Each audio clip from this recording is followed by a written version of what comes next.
Afternoon. Okay, maybe my mic is not on, but I said good afternoon.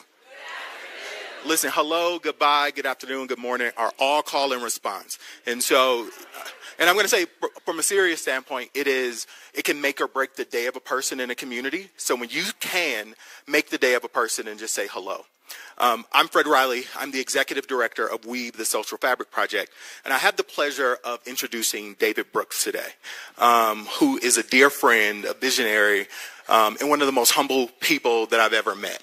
I could talk about the New York Times or the Atlantic or the books he's written, but I like to talk about him as a person just for a little bit. I often get asked this question by people who say, what is it like working with David Brooks? And they go, oh my God, he's such a celebrity. And I go, he doesn't know he's David Brooks. I'm very serious. He is just a normal guy who's super smart and who gets all these things that he writes to help change our country. He founded Weave while traveling around the country, hearing about or writing about polarization, but he'd go to town after town and hear the stories of people who are showing up for one another, who are knitting our country back together. And so he's here today to talk about how we can heal our country. I believe it's through Weave, but it's probably through the workings of David Brooks that he's going to write about in the New York Times. So without further ado, Mr. David Brooks. Thank you, man. Thank you, Fred. So I founded Weave in, I think, 2018. And for the first couple of years, I was the executive director. And I have never run anything. I've worked at the New York Times for 23 years. I've never been to a meeting. And suddenly there were budgets and like planning, strategic plans. And so I had the one brilliant decision to hire Fred. And I remember the first meeting, he was like, giving this team clear instructions, offering positive feedback. I was like, oh, this is how you do that. Like, so it's a great pleasure to be with Fred. And it's a pleasure to be in my 20th annual talk at the Ideas Festival.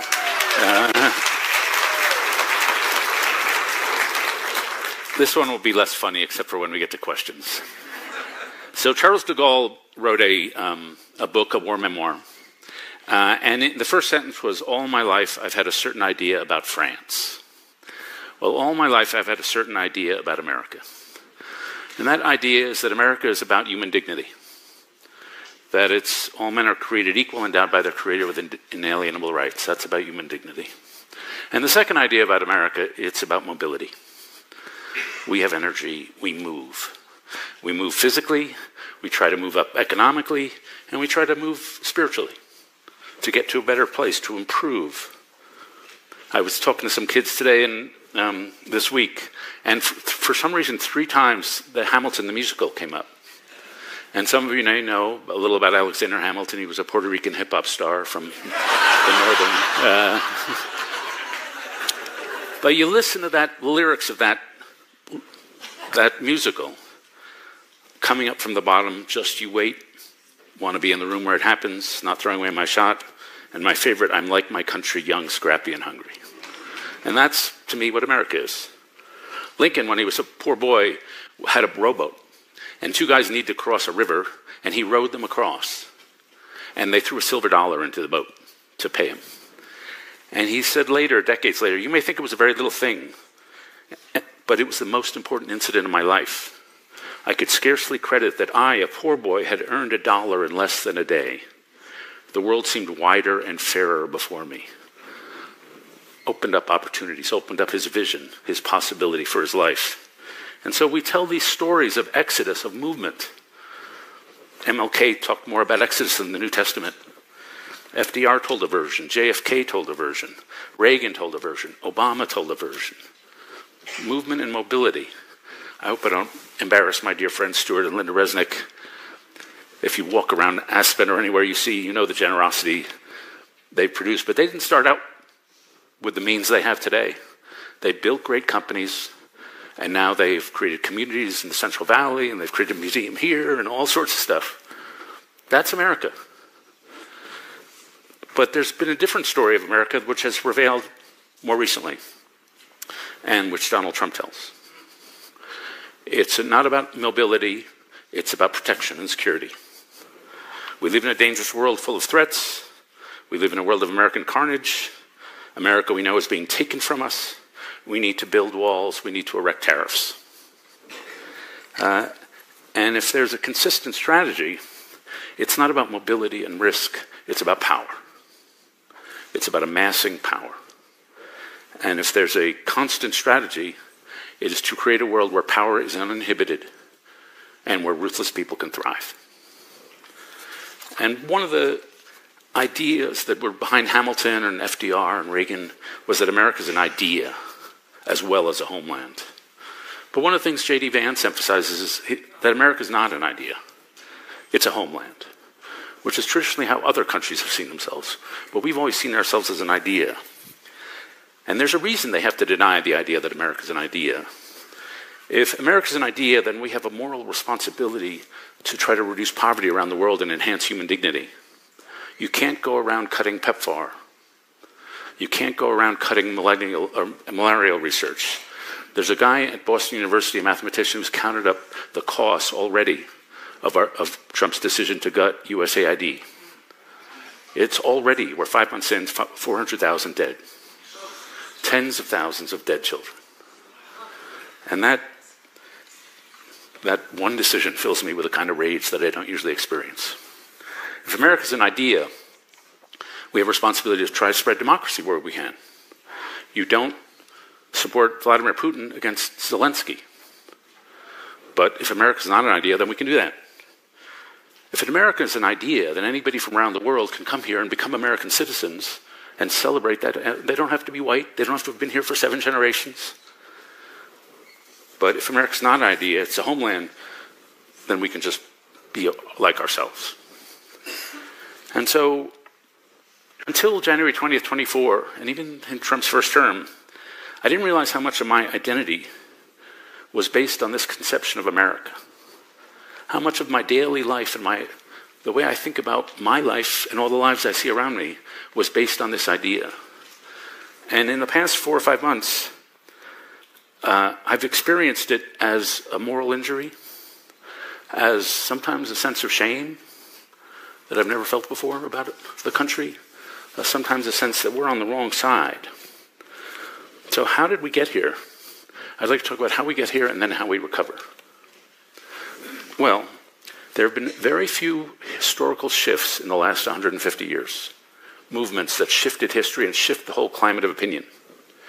The first one was the totalitarian movement in 1917 that produced the Russian Revolution and authoritarianism and totalitarianism, both of fascist kind in Nazi Germany and the communist kind in Russia and China. That was a movement. Then there was the welfare state movement that produced welfare states in Europe and in our country, the New Deal with Franklin Roosevelt. Then in the 60s, there was a liberation movement about helping people who are marginalized realize their rights. And that was anti-colonialism around the world, but in this country it was the civil rights movement, it was the feminist movement, and eventually the LGBTQ movement.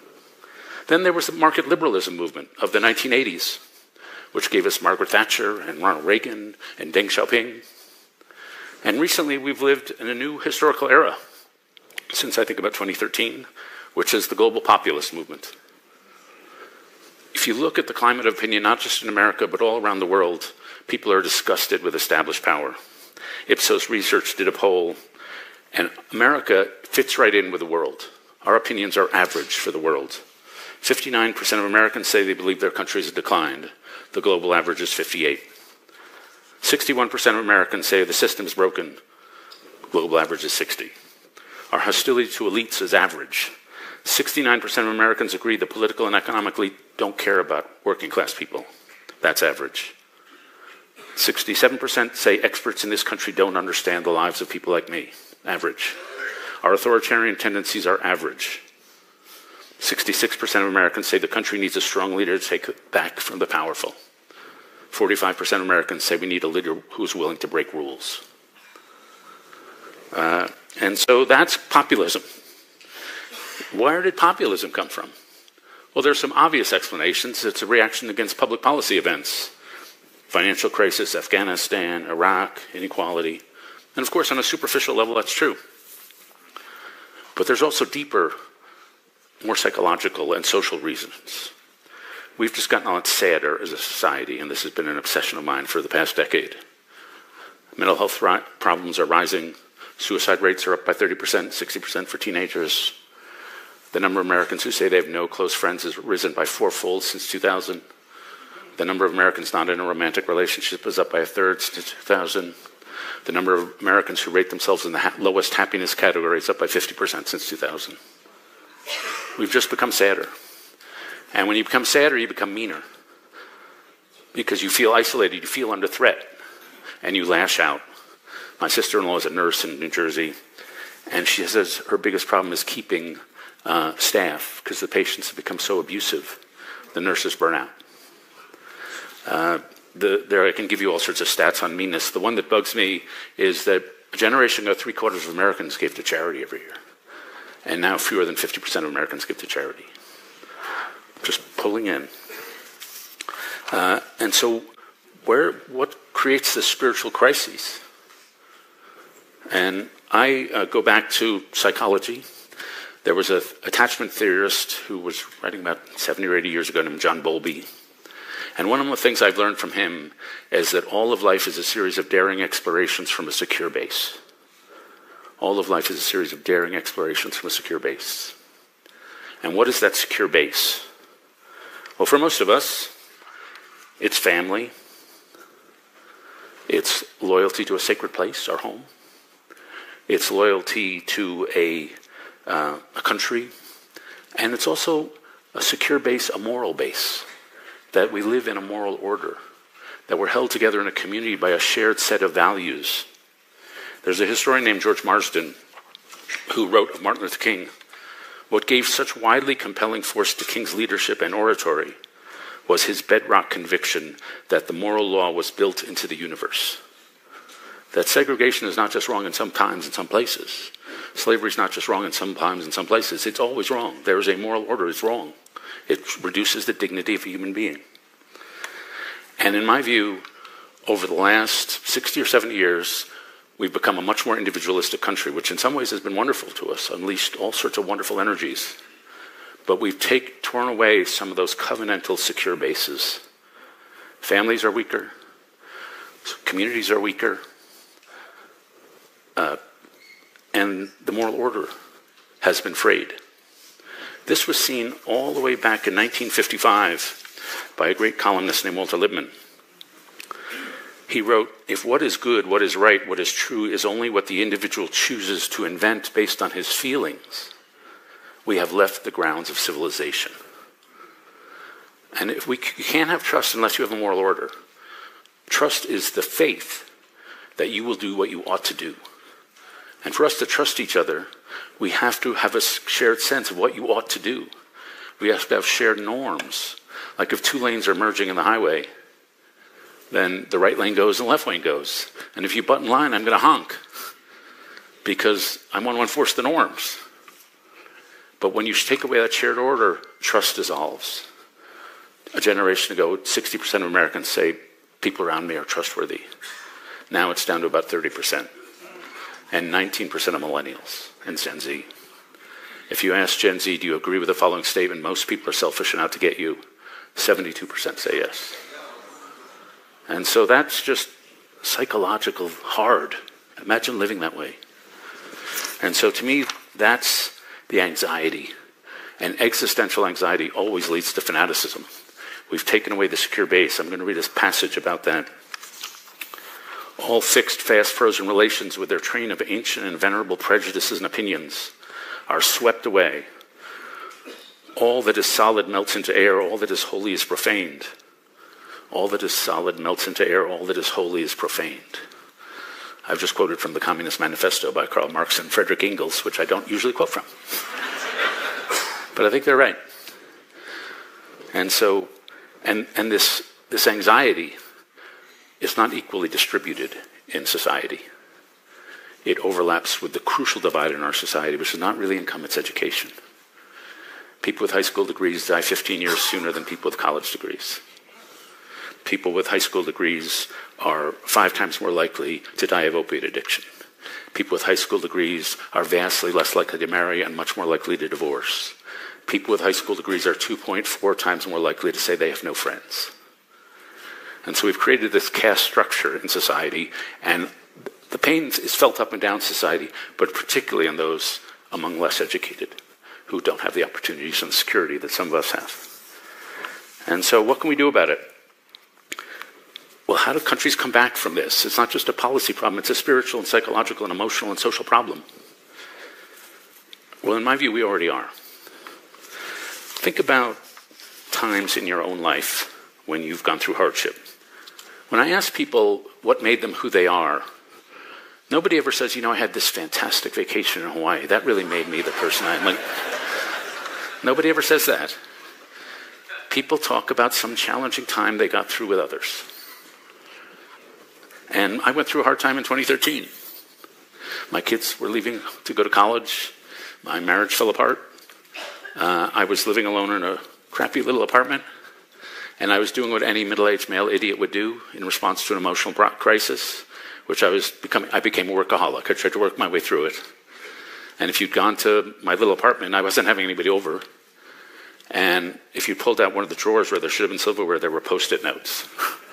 And where there should have been plates, there were stationery. I was just working all the time to cover over an emotional crisis. And Paul Tillich, a 1950s theologian, said that moments of suffering interrupt your life and remind you you're not the person you thought you were. He wrote, they carve into the floor of the basement of your soul and reveal a cavity below, and they carve into the next layer and reveal a cavity below. In those painful moments, you see deeper into yourself than in normal times. I listened to a lot of Sinead O'Connor, a lot of sad Irish music. And then Henry Nouwen is a Catholic theologian, and I remember in 2013 I read him, and he said, you have to stay in the pain to see what it has to teach you. And I was like, screw that, I want to get out of the pain. But he's not wrong. And then finally I read a novelist, Friedrich Buechner, said that when you're in your moments of suffering, you can either be broken or broken open. And people who are broken make themselves invulnerable. They cover themselves over with a callous, thick armor. But people who are broken open make themselves, even in the pain, more vulnerable. And that's the only way change can happen. And so I've just described personal process. And the process, personally, is rupture and repair. You go through a hard time, you learn more about yourself, you change. And I think radically changed. I'm going to drop a name. I was interviewed by Oprah. I've been lucky enough to be interviewed by her twice in my life. Once before 2013 and once in 2019. And after the second interview, she pulled me aside and said, David, I've not seen someone change so much in middle age. You were so blocked before. And then a couple of years after that, I was in Nantucket. And I was at a conference just like this. And there was about this number of people in the room. And the speaker gave us all pieces of paper. And on the pieces of paper was lyrics to a love song. And he said, okay, I want you all to find somebody you don't know, gaze into their eyes, and sing the love song to them. And if you had asked old me to do that, I would have spontaneously combusted. But I found some old guy, I gazed into his eyes, and I sang the love song. And there were no sparks, unfortunately, no chemistry, but I'm different. And I'm blissfully, happily married. My wife's working in the hotel room. And she takes a look at videos of me from 2000, and she always has the reaction, well, I wouldn't have married that guy. And so you can change. And if it's true of a person, it's true of nation. Jared Diamond wrote a book called Upheaval, where he talked about all the nations that went through this process of rupture and repair. And they're not unusual. Britain in the 1820s and 1830s, Britain again in the 1980s, Australia in the 1970s, Germany and Japan after World War II, South Korea in the 1980s, Rwanda after 1994, Chile in the 1990s. And this country, too, has been through its periods of rupture and repair. In 2000, I read a book called The Promise of Disharmony. Taking a look at the clock. Good. By a great political scientist named Samuel Huntington. And he writes in that book that I've noticed this weird pattern in American history About 60 years or so, every 60 years or so, we go through what he calls a moral convulsion. People get disgusted with established power. They want to tear everything down. Marginalized groups demand inclusion. A passionate young generation comes on the scene. There's a new form of communications technology. He said this happened in the 1770s with the Revolutionary period. It happened in the 1890s when we really struggled to create a society around an industrial economy. Massive corruption, massive inequality. It happened in the 1960s. People forget how brutal the 1960s were. Riots, assassinations. In 1969 alone, there were 4,000 bombings on college campuses. We forget how ruthless that period seemed. And then he said, I don't know if I believe in 60-year cycles, but if the pattern holds, sometimes around 2020, America will go through another moral convulsion. So I'm reading this in 2020, I'm like, well done, Professor Huntington. And the good news is we come out of them. We come out different, rupture and repair. And so how does the process happen? Well, let's take two examples. I mentioned Britain in the 1820s. In Britain, in the 18 teens, it was a brutal economy. The first wave of industrialization wiped out all sorts of jobs. The work in the factories and the coal mines was brutal.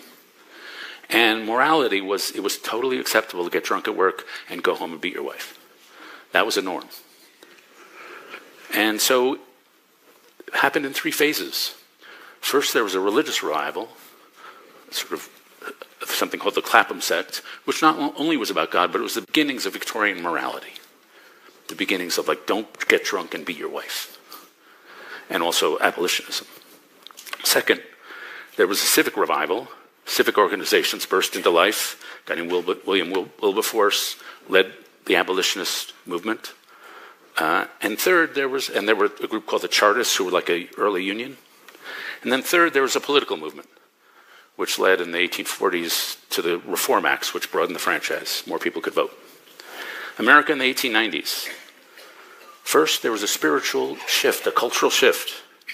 Social Darwinism, which was popular in the 1870s, was the belief that survival of the fittest, that poor people are poor because they're lazy. That was replaced by something called the social gospel movement, which was about community. Poor people are poor because of systemic injustice. So that was a cultural shift. Then there was a civic renaissance. So within the 1890s, within just a few years, you had the creation of the Boys and Girls Clubs, the NAACP, the environmental movement like the Sierra Club was founded then, the settlement house movement, which was Jane Addams in Chicago and other places to help immigrants. And so you had this whole growth of civic life. And then, third, you had political reform, the progressive movement, that created the Food and Drug Administration, eventually the Federal Reserve System, the Civil Service Act to clean up government. And so in both the cases I've described, it went cultural, people shift in values, civic, and then political. And so I think that's a reasonable formula to look at our current moment. Well, where are we today? We're certainly in the middle of a moral convulsion. It's on the right, it's frankly also on the left. This guy Mondani, who just won the mayoral primary in New York, what was he all about? The establishment is letting you down. He's a Democrat who's figured out how to marshal this populist moment. I don't particularly like his politics. I'm not a socialist, though I do quote Karl Marx. And so we're in this convulsion, but one of the things that happens in the convulsion is that people try radical change like Donald Trump offers. And one of the problems with populists is they don't respect institutions. They're not really good at running things. They're good at destroying, but not great at running things. Andrew Jackson